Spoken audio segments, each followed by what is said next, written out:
when you start a business, you can be highly selective. When you're buying businesses, you can't be highly selective, but a selective collection of businesses that we will integrate, and then whatever we can't buy, we'll build. Because the partners, myself and Chris, were highly experienced in terms of running multi-location, multi-brand, multi-category, actually multi-market businesses. We're just not going to do multi-market with the NUA Holdings creation. That's going to be focused on outdoor. And that's because that's what we bring to the table. You know, no point in bringing operator experience that is irrelevant. Then it's not operator experience.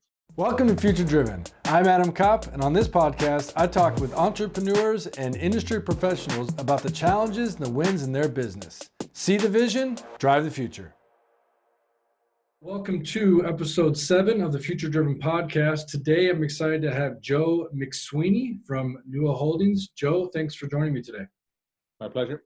Yeah, so Joe, we met at a leadership conference group, if you will, a couple of years ago, and I was impressed by your career at SOG Knives. And before we kind of dig into that a little bit, I'd like to know a little bit about your career, how you got to today. What is your background? Sure, yeah, give you the short version. So graduated as an engineer, electronics engineer. Pretty early, went into making, building super mini computers back in the 80s.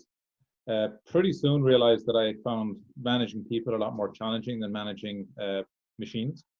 So I actually switched early on to a management career. Then I ended up running a board line in the company I was working for, manufacturing basically their processor boards. Then I also did something unusual. Normally people go into consulting later in their career. Yeah. I actually did that at the start as well. So I switched to working for the Irish government. And our job was to upgrade the status of manufacturing in Ireland. It was EU funded, government funded. Did that for 5 years. During that time, got an MBA. So at that stage, a company called Cascade Designs was looking for an heir apparent leader, basically, of their European division. This is an outdoor company based in Seattle. And they were looking for an engineer, an MBA, and a mountaineer. And I was the only one in the country, so I got the job. Nice. They did something unusual, which I thought was kind of gutsy, is they put me in charge of everything I'd never done before. So I ended up running sales, marketing, IT, purchasing, but they kept me away from operations, which was the main thing I was qualified to do. So ended up being the general manager there, ran that for 10 years. Then a position came up to be CEO of the whole corporation. I was invited to apply for that. That was in 2006. I applied for that. So I came over, and then basically I ran the whole Cascade Designs Corporation for 10 years. At that stage, I handed over to the son of the founder, and decided that I wanted to get experience in turnarounds. I'd kind of done 2 turnarounds effectively within Cascade, not serious turnarounds, but I had 2 interventions, so to speak. So I wanted to do it for real. So joined SOG Knives and Tools, and that got me experience in turnarounds and in private equity backed. And I would recommend that nobody ever does that. Pick one or the other. Don't do this 2 for the first time at the same time. It actually worked out very successfully. Company has been reinvented from a brand perspective, culture perspective, and product perspective, and is doing really well. So what I'm doing at this stage is I've been kind of a journeyman CEO leader for my more or less my whole career. So I've started an acquisition firm, or a holding company, whatever you want to call it, with an ex-colleague from Cascade Designs. And we've created NUA Holdings. And our goal there is to NUA is Irish for new, by the way. Okay. So we want to create a kind of a new, somewhat different, I mean, we're not completely reinventing the wheel here, but an alternative owner succession plan for businesses to what's out there. To just probably over-categorize things right now, you've kind of got 2 paths. I'd like if there was a third, and I'll talk about that in a second, but it's not really there yet. Yep. 2 paths. If you want to divest of your business, especially a business that you've built up as a founder, you can go strategic, which means you sell to a bigger business, usually a competitor, and they'll integrate your business and you don't know what's going to happen. Or you sell to private equity. And private equity are great. They're among the most professional, I would say, ethically sound business players out there. However, they generally want to turn businesses relatively quickly within 5 years. They generally will leverage a business to increase their ROI, and that introduces some stress for the ongoing stakeholders, primarily the employees, but also suppliers and other stakeholders. So at NUA Holdings, we're trying to do something a little different. We're doing a longer hold time. So we're looking at 10 to 20 years with the emphasis on 20. We're specifically not going to load with debt. So it'll be much more of an equity investment. And what that means is that a business has more free cash to invest in development, and a business doesn't have to downsize or take radical action if the wind blows the wrong way. Other big difference is that we are operators. So myself and my partner, Chris Parkers, we're both operators. And our finance partner actually was an operator. By operator, by the way, just so people understand, operators are people who run businesses. Financiers are people who invest in businesses. Right. We're financiers who are actually operators. I would say we know a lot more about running a business than we know about financing it. And you buy a business once and then you're running it for the rest of the term. So we see that as refreshing. We think that the owners who are divesting, the existing stakeholders who are continuing with the business will find us refreshing to deal with. And even our financing partner was an operator up until 3 years ago. The other difference is we are looking to integrate a number of businesses into a single business without moving them all to the one location. And that's probably something that's been enabled and proven very recently with the COVID experience. Probably about the last 4 months at SOG, we ran the business as a virtual business. We actually had a permit for one person to be in the office. And at one stage, we were really sticking to the rules. If another person wanted to go into the office, they had to contact the person who was in there, have them step outside and have someone step in. And that was because the permit was actually a permit to re-enter a disaster zone, because that's the legislation that they used to basically get people to stay out of work. And what we found is we actually had an issue with burnout. So I'll have to admit, I was a skeptic on the work from home thing. I kind of put in an informal ban on working from home on Fridays at SOG because I didn't quite trust that people would really work all day. Well, guess what? When they started working from home on an ongoing basis, we had burnout issues and people actually became very productive. So what that tells us is that physical locality is not such a premium in integration as it was before. Now, what I've also learned is there are some things you have to do as a team physically together. Those generally are highly creative or creative, exploratory, problem solving, intense problem solving. You get together, but that's a once a month, once a quarter thing. It doesn't have to be every single day. So well, let's just on staying with SOG now. So you mentioned SOG. Is it SOG or is it SOG? The official term that we like, I'll just say we because I still do that. The official term we like is SOG, but historically SOG was used on the East Coast and SOG was used on the West Coast. SOG's origin is they basically replicated a Vietnam era Special Forces Bowie knife. And the Special Forces group that created the knife was called Studies and Observations Group. Studies and Observation Group, Vietnam Military Assist Command. Got it. So the SOG comes from Studies and Observations Group. And we tend to use SOG now because the brand is actually going back to its roots. It really wants to become a brand that looks at what you're trying to achieve in more than just knives, by the way, in any kind of activity. And from what you're trying to achieve, determine what are the absolute essential features you need for the product and what are the inessential features you don't need, and they don't build those in and they don't charge for those. So they're actually going back to the Studies and Observations founding principles, which is why they like to use the term SOG. So okay, so that makes sense. And then, but you were talking about the work from home. Did you implemented this obviously pre-COVID? You're mentioning that you. No. It was driven by COVID. I was a skeptic pre-COVID. Okay, and then but the Fridays that was pre-COVID. Absolutely, and that was never official. But I told anybody unofficially who wanted to do a work from home, I said, okay, fair enough. I'm open to it. It gives people flexibility any day but Friday. And how big completely changed on that. How many team members in SOG? SOG was pretty small, about 30 people. Okay. Yeah. Cascade was a hell of a lot bigger, 500 people. Okay. But that included doing a lot of all our own direct manufacturing. When you do all your own direct manufacturing, it creates an instant scale enhancement. If you considered all of the suppliers effectively working for SOG, in the US, Taiwan, Japan, China, I would guess they'd probably be closer to maybe a 70 to 100 person kind of effective team. So of the 30 people at SOG, is that sales, marketing, operations, and then all of the actual manufacturing was done, with various partners? No, it's all functions. It's sales, marketing, operations, product design, product development, and manufacturing. Yeah. But the manufacturing is small at this point, but it's being extended. Okay. And so you recently just stepped away from SOG, or you're still involved there? Oh, I've stepped away. Okay. Yeah, And that was that the end was of last in year. 2020. Yes. Okay. And so then that led you to NUA Holdings, and Yes. looking at your website here, you not only, you mentioned the things that you focus on with the 10 to 20 years roadmap, which I think is interesting, but also you're staying within the outdoor space as well, right? So that's a requirement or a preferable for the company. No, it's not just a requirement. It's very deliberate. We are going to build an outdoor business, and we actually have a pretty specific target market area, but we don't broadcast that. That doesn't make sense. Okay. All I can say is that it would be an integrated, not random, not highly selective, but because when you're buying businesses, when you start a business, you can be highly selective.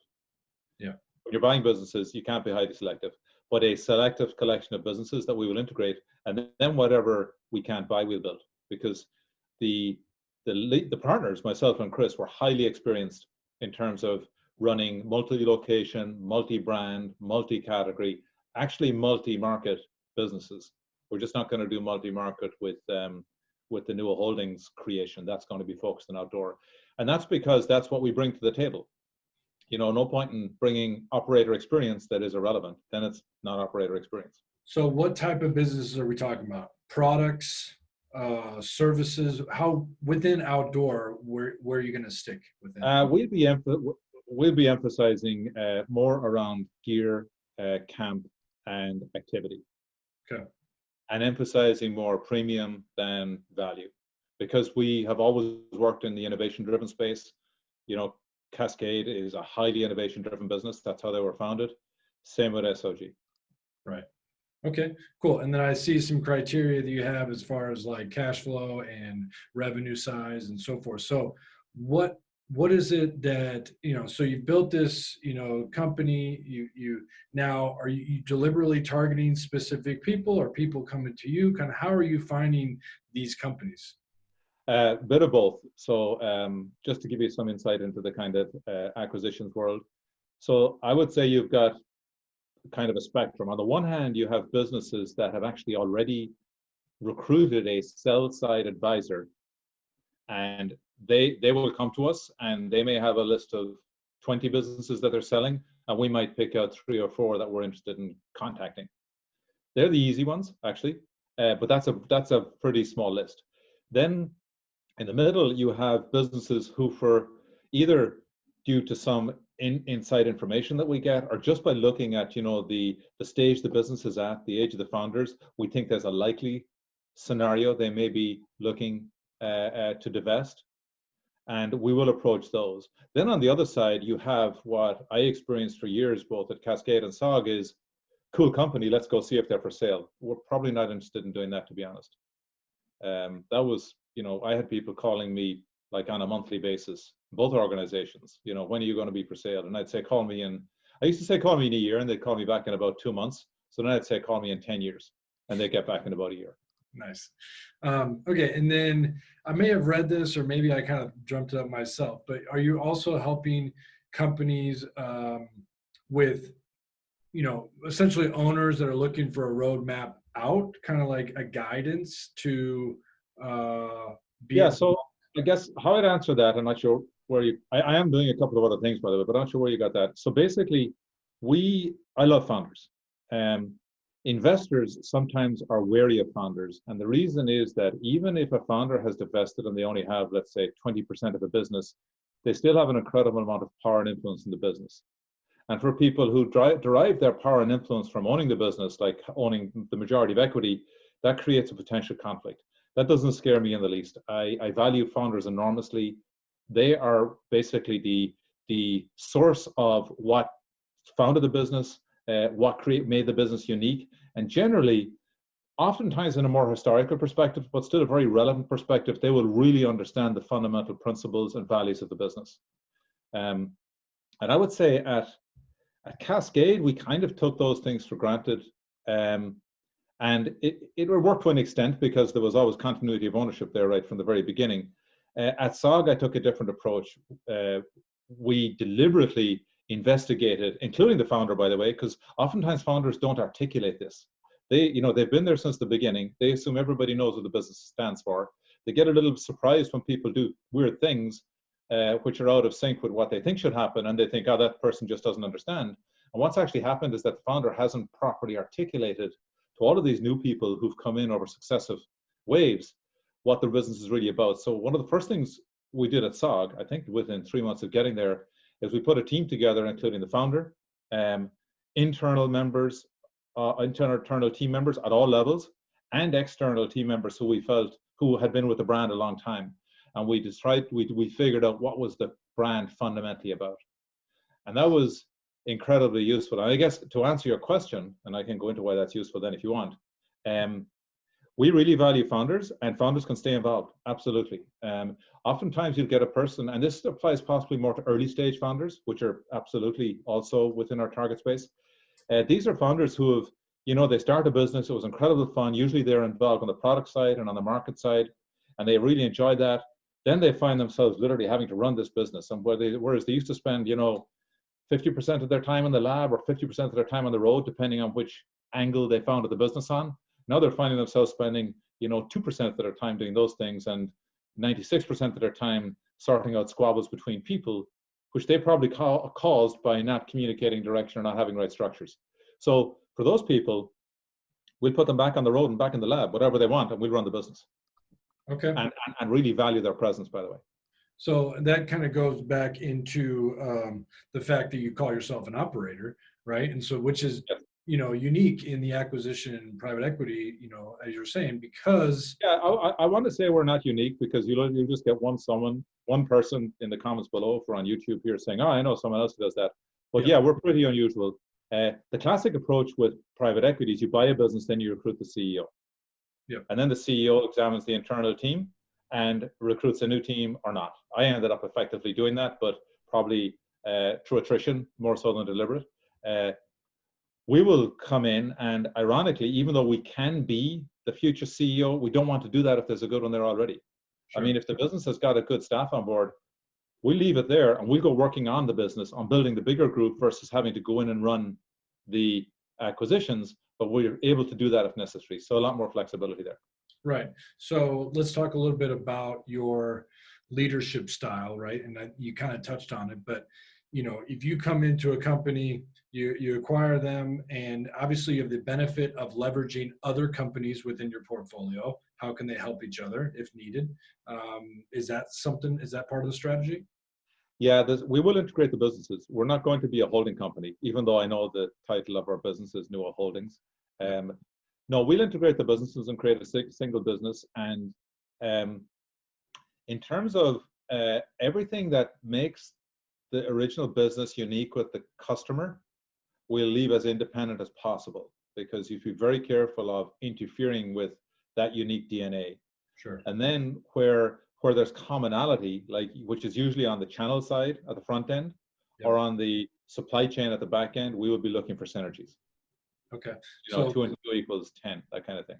Right. So there might be a situation where a company has a product and maybe the products would come together underneath I'll give you a simple example. So we're very interested in manufacturing. I've been in manufacturing my whole life. So I was probably the smallest manufacturing, but we worked so closely with our vendors there to achieve the levels of innovation we needed. It's still like being in manufacturing. So we could have 2 brands. One might be very heavily manufacturing oriented, but they've been traditional on the front end. So maybe they're still working through distributors. That'd be incredibly traditional. Right. Or they're working with reps and they have no presence, no real proper selling presence on the web. And then you've got another business that maybe was a completely different kind of startup, maybe a more recent startup, and they're all about direct to consumer, but they're sourcing everything offshore. Sure. Those would be incredible integrations, because what we would do is we would create new product for the offshore company that makes sense from a US manufacturing basis. And by the way, I don't really believe in onshoring simply because I've tried it. And generally, if a product has been designed to be successful on an offshore supply chain scenario, that's generally how it's going to be successful. But we create new product, probably either product that has additional customization or product that is more premium that takes advantage of the manufacturing. And then we would take the direct-to-consumer capability of the more recent company and apply that to the more traditional manufacturing company. Now you've basically got synergies and everything is getting bigger and you're hiring, which is what we want. And you're helping both companies in their each retrospective weak areas. Yeah, and weak is the wrong word. As I mentioned earlier, I consulted early in my career. Every business, no matter how good they appear on the outside, has a next step that they can take to develop. Either it's because they're not doing something very well, or it's because their environment has changed. And I mean, right now we're in changed environments on steroids. So I would say it's that you find businesses where the next thing they should do is complementary. Got it. And enabled. Like if you're to get into manufacturing in the US right now is still pretty difficult. The supply chain was kind of dismantled back in the 90s, and those things dismantle a lot faster than they reassemble. So finding a ready-made partner that's basically co-owned or literally part of your business, which is ultimately where we will go, makes a huge difference.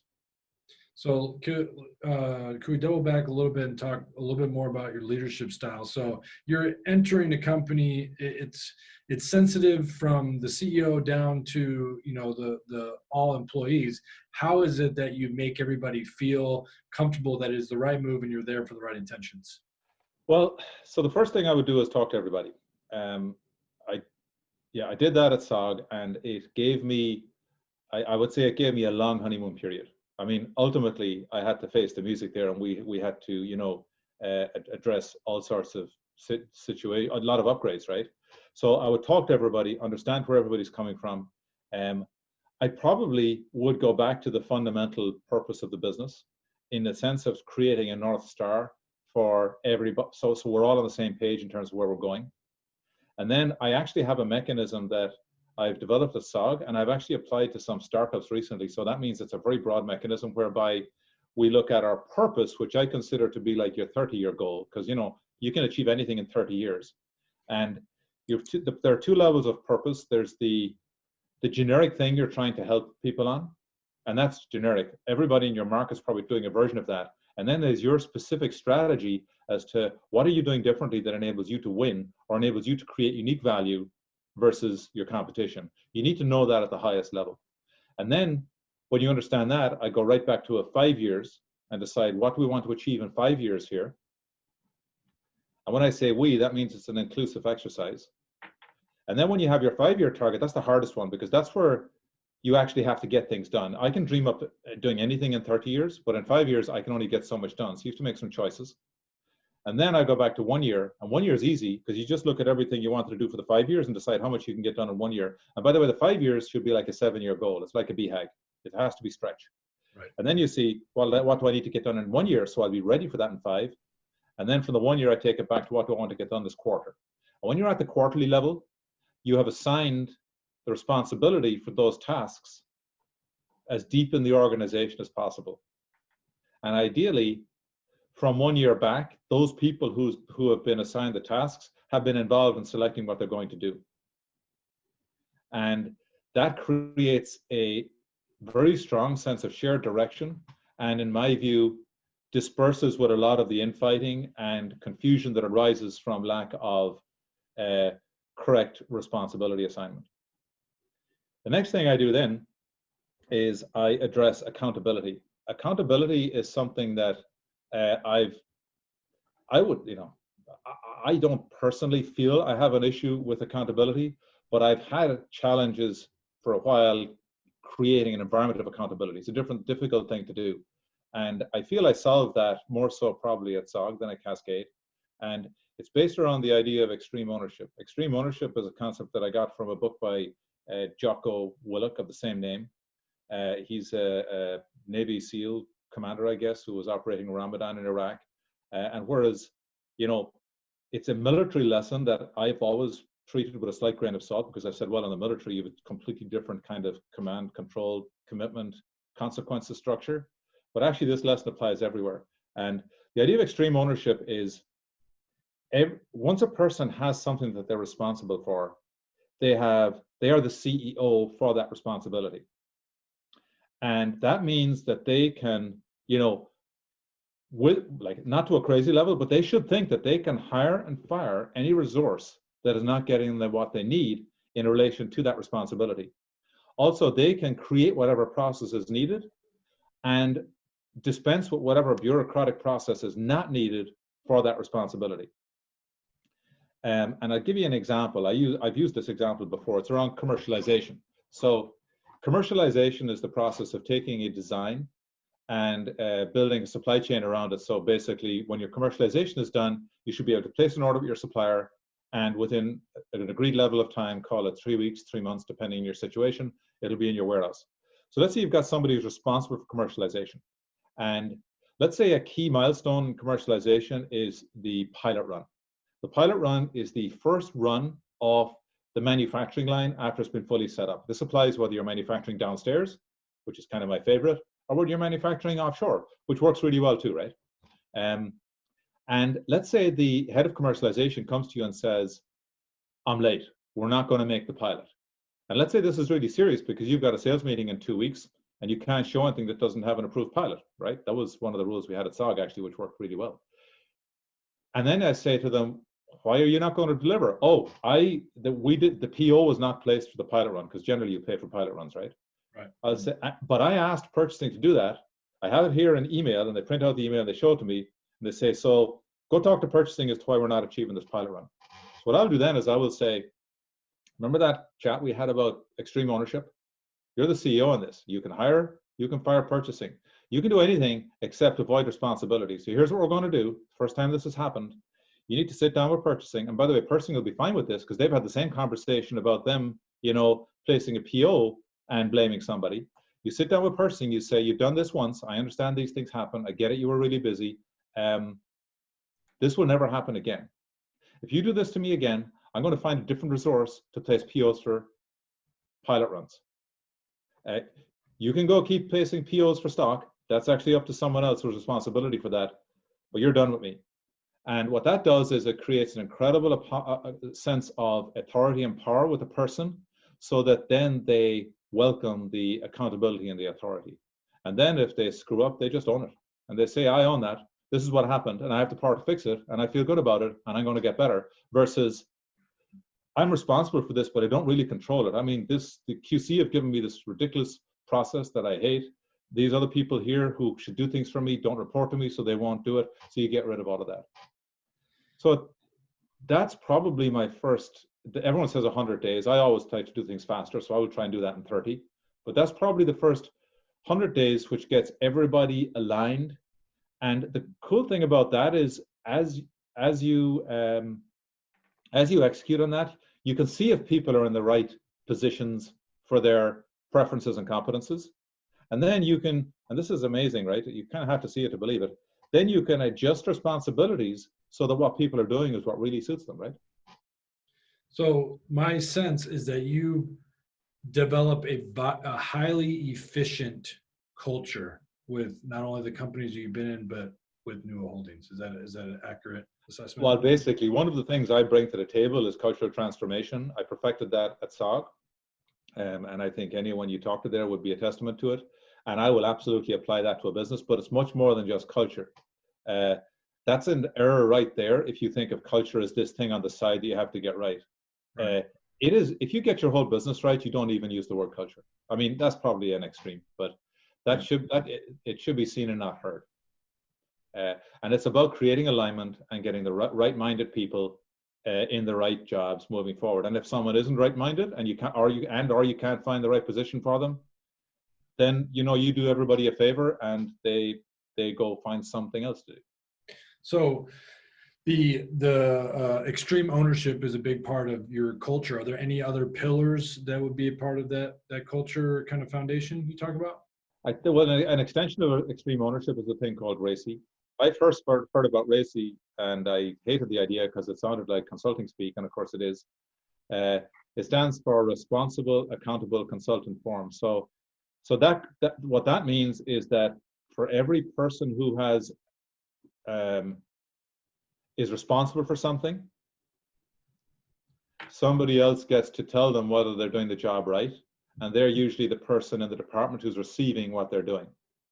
So the person, I don't actually, so to use the commercialization example, I don't, let's say I was CEO, and like as I say, I don't have to be in these situations, but let's say I'm the CEO. I'm not the one who evaluates whether the commercialization person is doing a good job. It's the operations, it's the person who owns operations does that, because they're the customer, because they're the ones who will suffer in their ability to deliver for the real customer if commercialization isn't delivered. So that's basically a check and balance system. Another thing that I do is, and I've done this throughout my career, is this is as a CEO. Most of my experience as CEO is, in addition to running the exec team, I've actually found it very effective to create a scenario where I'm running where I have a role with the next level. Let's just call them middle management, even though it's a very old term. And you would think that, well, Joe, that's undermining your exec team. It's not really. It's actually getting a deeper level of understanding to save them the trouble of having to explain everything to me. And that way, then I have a much deeper insight as to what's going on in the organization, and I can be more effective at making decisions and moving the business forward. So that's another element. So NUA Holdings was launched this year or 2020? Is that accurate? Yes, 2020. Okay. And so can you give us a little bit of a peek into the future on what you anticipate over the next 5 to 10 years? I mean, I really like your 35, 1 year, 1 quarter. I think that's a really cool approach. But go ahead. Yeah, that's obviously for the culture as you come into any company and you want to make an impact. But what about NUA Holdings? What does the roadmap look for you guys next couple of years? Well, I'm going to be pretty vague about this, but I would like to think that in the next, 6 to 18 months, just to be vague about it, yep, we'll acquire our first few businesses and integrate them. Then we'll continue to either integrate or build components for about 5 years.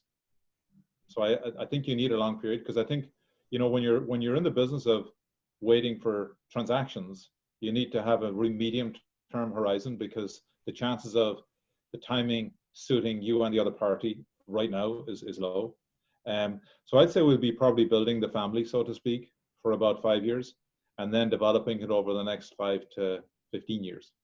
Okay. And the idea from a financial perspective, I mean, this is very early stages, but I would like to see that I think it's essential that the business can return in dividends versus requiring a liquidation event to make return. It's very common with investments, because they're trying to take advantages of taking a business to the next scale or taking advantage of market conditions, that people will achieve their ROI by a liquidation. Well, that means that selling is inevitable. I would like, and this is again very, like, don't quote me on this if we buy your company, right? But I would like to think that we would have other ways of returning on capital, so that either just by building on balance sheet or actually doing dividends, so that there's no pressure to sell the business ultimately. Okay. And then do you already have the investors in place, or are you also going to be raising capital throughout the next? That's all done.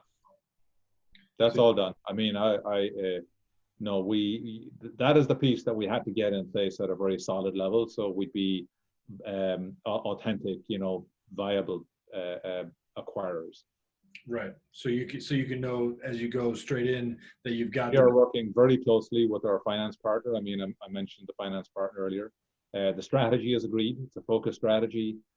We understand the scale of investment available right now, and we actually have some backups that we can go to if we need to go bigger in the short term. And that's all in place. That's great. Well, that's great news. So, well, look, I appreciate you giving us a little peek into NUA Holdings and your background. And I look forward to seeing the next year or two and see if I can't have you back on after, in 1 or 2 years from now, to kind of give us an update. Yeah, we'd like to do that. Yeah, appreciate the time. Thanks for giving me the opportunity to talk about this. Absolutely. Thanks so much, Joe. Thanks for your time, and have a good rest of your day. Yeah, you too. Have a good one.